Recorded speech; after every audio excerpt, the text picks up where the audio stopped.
Hello everyone, आज worksheet number 8 हम करेंगे, जहाँ पर टॉपिक हमारा है बहुपद, वही पॉलिनोमियल्स जिसे हम इंग्लिश में बोलते हैं। और लिखा है कि बहुपद हमने पढ़ा था लास्ट जो 7 वर्कशीट हमने की थी उसमें, कि वे बीजीय व्यंजक जिनके चरों की घातांक एक पूर्ण संख्या होती है। ऐसे व्यंजक जो बीजीय व्यंजक होते हैं, जैसे ये एग्जाम्पल दिया है, जिनके चरों पर घातांक एक पूर्ण संख्या होती है। ये जो चर होते हैं x, इनके घातांक, इनकी पावर जो होती है वो एक पूर्ण संख्या होती है, उन्हें हम क्या कहते हैं? बहुपद कहते हैं। आगे या आज के टॉपिक में हम करेंगे कि ये कहते हैं एक बहुपद जो है कि प्रत्येक पद का एक गुणक होता है, कि आपका जो बहुपद है, हर एक जो बहुपद होगा उसका जो पद होंगे, प्रत्येक पद का एक गुणांक होगा। जैसे ये आपको एग्जाम्पल दिया गया है, और आपको जो इसमें वर्कशीट में एग्जाम्पल दिया है वो दिया है x³ + 5x² - 7x - 3। यहाँ पर हमारे पास 4 पद दिए गए हैं। जब 4 पद दिए गए हैं तो हमारे पास x3 का गुणांक क्या होगा? 1 होगा, क्योंकि यहाँ और कुछ शो नहीं हो रहा है। x² जो है, x का स्क्वायर जो है उसका क्या है? गुणांक क्या होगा? 2 से गुणा किया गया है, 2, तो x का गुणांक क्या होगा? 4। और इसी तरह से यहाँ पर हम जानते हैं, हमने एक्सपोनेंट के लॉ में पढ़ा था कि x⁻0 जो होगी, x के घातांक में 0 जहाँ होगा वहाँ पर 1 होता है। यहाँ पर 2 के मल्टीप्लाई में 1 ही है, इसीलिए यहाँ पर हम क्या मान लेंगे कि x⁻0 है, उसका जो गुणांक है वो क्या है आपका? उसका गुणांक आपका है -3, जो कि यहाँ पर दिया गया है। x का गुणांक यहाँ पर -7 दिया गया है, -7, और यहाँ x² क्या दिया गया है? 5 दिया गया है। अब जरा देखिए, आपके पास आगे कहता है कि एक बहुपद में चर की सबसे बड़ी घात वाले पद के घातांक को बहुपद की घात कहते हैं। अब एक ये एक नया जो है टर्म उसको बताता है, बहुपद की घात क्या होती है? बहुपद की घात, जो हमारे घातांक है उनमें एक जो आपका बीजीय व्यंजक होगा उसके अंदर, एग्जाम्पल आप ले लीजिए, जैसे इन्होंने दिया है px = ये इन्होंने एक आपको बहुपद दिया है 2x⁹ - 3x⁶ + 4x³ + 2x + 7 ये दिया गया है। अब ये कहता है बहुपद का घात क्या होगा? जब भी आपको ऐसा कोई बहुपद दिया जाएगा, इसके अंदर जो है बहुपद का घात वो होगा जो इन घातांकों में सबसे बड़ी संख्या होगी। आप जरा देखिए, ये जो घातांक यहाँ पर हैं, जो पद में, हर पद में घातांक हैं, उनमें सबसे बड़ी संख्या यहाँ पर क्या है? 9। तो यहाँ पर बहुपद का घातांक क्या हो जाएगा? 9 हो जाएगा। अब आपको आगे क्वेश्चंस दिए गए हैं, और क्वेश्चंस के अंदर दिया है आपको 2 टेबल बनाई गई हैं।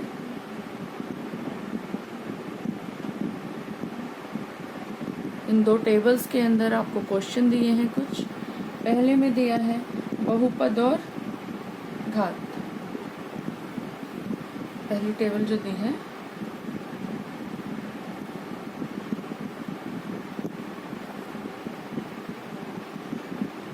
बहुपद दिए हैं और घात दी है।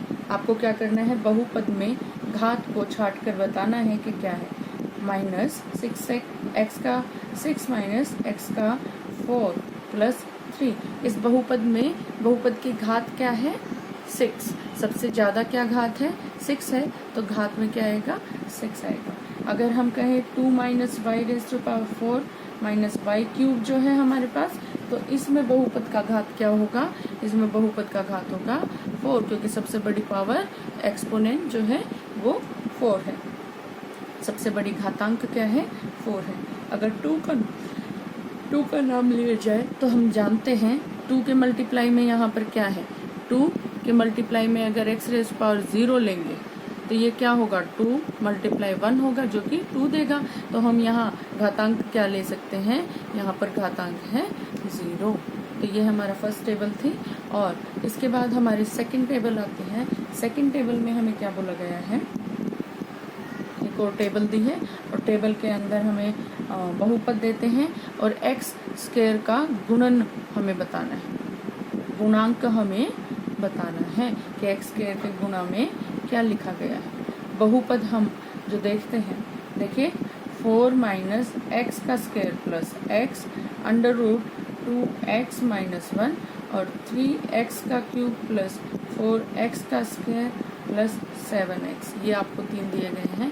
इसके अंदर एक्स स्क्वायर का जो आपका गुणांक है, देखिए यहाँ पर एक्स स्क्वायर के आगे कुछ नहीं दिया है, माइनस का साइन है तो यहाँ पर -1 होगा। और यहाँ देखिए एक्स स्क्वायर दिया ही नहीं है तो गुणांक क्या हो जाएगा, 0 हो जाएगा। और यहाँ पर एक्स स्क्वायर में देखिए क्या दिया है, 4 दिया है तो गुणांक क्या होगा, 4 हो जाएगा। ये आपकी सेकंड टेबल हो जाती है। इसके बाद आपके पास टॉपिक आता है, ये कहते हैं पदों के आधार पर बहुपदों का वर्गीकरण।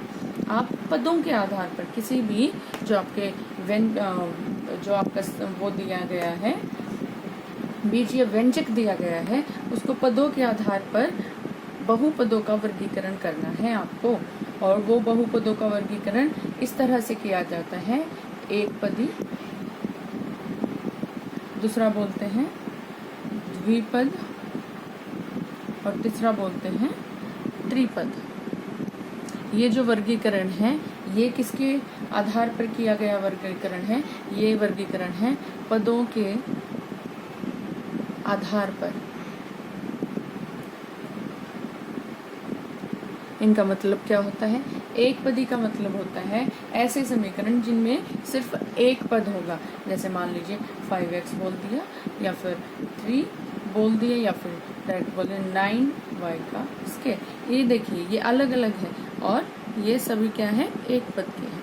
अब द्विपदी क्या होता है, जिनमें 2 पद पाए जाते हैं, ऐसे हमारे बहुपद।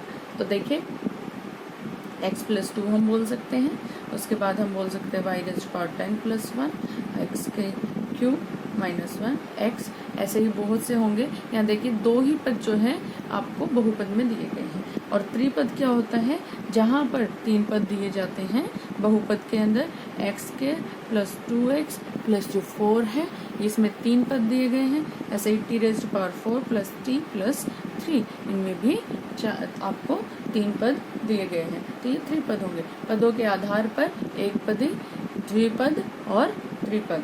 अब इसके बाद जो आपके पास आता है सेकंड, ये बोलता है घात के आधार पर, घात के आधार पर वर्गीकरण किसका, बहुपद का। घात के आधार पर भी 3 वर्गीकरण है। एक है रैखिक, रैखिक बहुपद। रैखिक बहुपद के बाद आपका आएगा द्विघाती बहुपद। और उसके बाद आपका क्या आता है, त्रिघाती बहुपद। जरा देखिए रैखिक बहुपद में क्या होगा, आपके पास जो घात होगी किसकी, आपके पास जो चर की घात होगी वो किसके बराबर होगी, 1 के बराबर होगी। एग्जाम्पल देखिए 3x माइनस 1, यहाँ देखिए x की घात क्या है, 1 है। 2 माइनस y, यहाँ पर चर क्या है, y है और इसकी घात क्या है, 1 है। द्विघाती में क्या होगा, द्विघाती में वो 2 होगी, घात क्या होगी, 2। एग्जाम्पल देखिए घात हमारी किसके बराबर होगी, 2 के बराबर होगी। एग्जाम्पल देख लीजिए 4x का स्क्वायर प्लस 9, यहाँ जो 2 है ये x के पावर में क्या है, x के घातांक में 2 है, इसका मतलब द्विघाती बहुपद। और 3x का स्क्वायर माइनस 5x प्लस 2 जो है यहाँ क्या हो गया, ये भी द्विघाती बहुपद हो गया। अब त्रिघाती में क्या होगा, पावर जो है, घात जो है आपकी क्या होगी, 3 होगी। घात देखिए 3 के एग्जाम्पल 2 एक्स का क्यूब प्लस 2x प्लस 1, ये आपके क्या है, ये आपकी घात यहाँ पर 3 है चर की, तो इसलिए ये क्या होगा, त्रिघाती बहुपद होगा। इसी तरह से y का क्यूब माइनस 1 जो लेंगे तो यहाँ भी त्रिघाती बहुपद ये हमारा बन जाता है। उसके बाद हमारे पास ये कहता है कि अब आप ये जो क्वेश्चन दिया गया है इसमें द्विघाती, त्रिघाती इनको, और जो आपने 2 वर्गीकरण पढ़े हैं उनमें जो जो वर्गीकरण थे उन सबको एकपदी, द्विपदी और त्रिपदी, और देखिए हम टेबल बना लेते हैं। पहले हम लिख लेते हैं एकपदी, सेकंड क्या आता है द्विपदी, द्विपद जो बोला जाता है, थर्ड क्या आता है त्रिपद, त्रिपद के बाद हमारे पास है रैखिक, रैखिक बहुपद, उसके बाद द्विघाती, और उसके बाद क्या त्रिघाती। देखिए जरा, अब आपको समीकरण जो है वो छांटने हैं। पहला आपको दिया है y cube plus y, y cube plus y. अब जरा ध्यान से देखिए, अगर इसे घात के आधार पर हम करें, पहले बात हम अगर इसे पदों के आधार पर करें तो ये द्विपद होगा। पदों के आधार पर क्या होगा, द्विपद होगा, तो द्विपद के सामने हम इसे लिख देंगे क्योंकि इसमें 2 पद हैं। अगर घात के आधार पर करें तो ये क्या होगा, त्रिघाती होगा। समझ में आया? उसके बाद क्या कहता है, सेकंड पार्ट देखिए, 2x का स्क्वायर प्लस 3x माइनस 1 आपके पास है। जरा इसमें देखेंगे तो आप देखिए कितने पद हैं, 3 पद हैं। 3 पद में ये यहाँ त्रिपद में हम रख सकते हैं। और घात के आधार पर क्या हो जाएगा, घात के आधार पर ये जब 2 है तो ये क्या होगा, द्विघाती होगा। इसी तरह से आप x का अगला दिया है z का स्क्वायर, क्या दिया है, z का स्क्वायर। एक पद है तो एक पद के आधार पर ये क्या हो जाएगा, एक पदी में आएगा। और इसका आप जो घातांक है वो देखिए, घातांक 2 है तो ये किस में आएगा, द्विघाती में आपका आ जाएगा। उसके बाद हमारे पास क्या है, 9x का क्यूब। तो यहाँ देखिए 9x के पावर में क्या है, घातांक में क्या है, 3 है, तो ये क्या है, एक पद है, तो हम इसे एक पदी में यहाँ पर लिख देंगे। और इसी तरह से इसके घात को देखेंगे तो ये त्रिघाती बनता है, तो हम इसे त्रिघाती में लिख देंगे। इस तरह से हमें वर्गीकरण करना है। एक और मैं आपको बता देती हूँ, y प्लस 1 जो आपको दिया है, और आपको दिया है x स्क्वायर प्लस √3 जो आपको दिया है, y प्लस 1। देखिए जरा, ये द्विपद बन जाता है तो हम इसे y प्लस 1 को द्विपद में लिख देंगे, लेकिन घातांक के हिसाब से यहाँ पावर क्या है, 1, तो ये रैखिक हमारा बहुपद भी बन जाएगा। अब यहाँ देखिए ये भी द्विपद है, द्विपद है तो x स्क्वायर प्लस द्विपद में हम लिख देंगे। और यहाँ पर पावर क्या है, इसकी स्क्वायर है 2, तो ये क्या हो जाएगा, द्विघाती हमारा बन जाएगा √3। ये हमारे कुछ मैंने क्वेश्चंस आपके लिए सॉल्व किए हैं। बाकी जो बचते हैं 6 to 10th पार्ट, 5 पार्ट बचते हैं, नहीं 7 to 10th बचते हैं, तो वो आप खुद से करके देखिएगा, और अगर आपको प्रॉब्लम आती है तो आप पूछ सकते हैं। उसके बाद आपको इन्होंने दिया है कि आप सत्य और असत्य बताएंगे। पहला जो इन्होंने दिया है, सही और गलत में आपको डिफरेंस करना है। तो पहला इन्होंने दिया है, पहला पॉइंट देते हैं कि जो 5x का क्यूब घटा में 4x का स्क्वायर प्लस 3 जो है, ये बहुपद में x स्क्वायर का गुणांक जो है 4 है। क्या यहाँ पर x स्क्वायर का गुणांक 4 है? ध्यान से देखिए, यहाँ 4 के सामने क्या लगा है, -4, तो ये क्या हो जाएगा, ये गलत हो जाएगा। क्या, x स्क्वायर का घातांक इन्होंने क्या बोला है, 4 बोला है, लेकिन वो तो -4 है, तो वो क्या हो जाएगा, गलत हो जाएगा।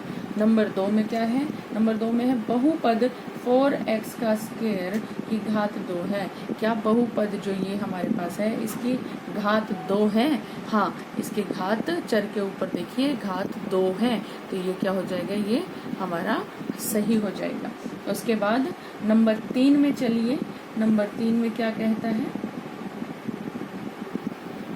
नंबर 3 के अंदर